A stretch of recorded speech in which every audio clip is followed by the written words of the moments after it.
क्या बदले की आग में इंसान इस हद तक जा सकता है कि किसी की जिंदगी ही तबाह कर दे? आरती अब और चुप रहने वाली नहीं थी। उसने ठान लिया था कि माधव को सच बताकर ही रहेगी।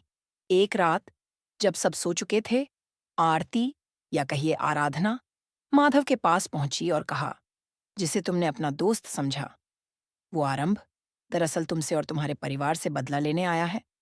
माधव चौंक गया। तुम क्या कह रही हो? उसने पूछा।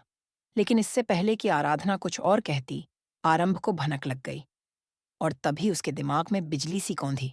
ये आरती नहीं, ये तो आराधना है। वही आराधना जो अब उसके हर राज से पर्दा उठा सकती है।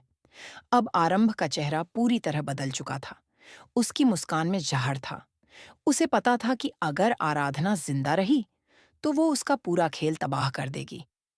इधर माधव और आराधना ने एक दूसरे से वादा किया, अब चाहे जो भी हो, हम एक दूसरे का साथ नहीं छोड़ेंगे। पर कहानी यहीं नहीं रुकी। अगले ही दिन आरती, यानी आराधना, अचानक घर से गायब हो गई। पूरा परिवार हैरान था। किसी को कुछ समझ नहीं आ रहा था।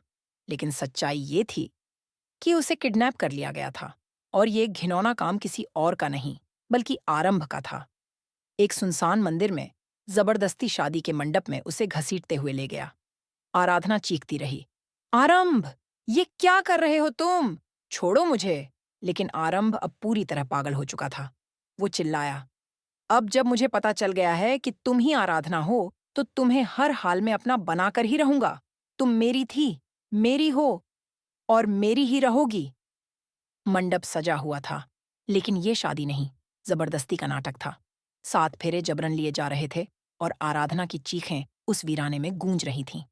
पर ठीक उसी वक्त माधव वहां पहुंच गया। उसके चेहरे पर आग थी, आंखों में तूफान। वो सीधे आरंभ की तरफ बढ़ा और कहा, अगर मेरी आराधना को एक और बार छुआ तो अंजाम क्या होगा, तुझे खुद भी नहीं पता। अब सवाल ये है, क्या माधव वक्त रहते आराधना को बचा पाएगा, या फिर ये मजबूरी की शादी सच में उन्हें हमेशा के लिए अलग कर देगी?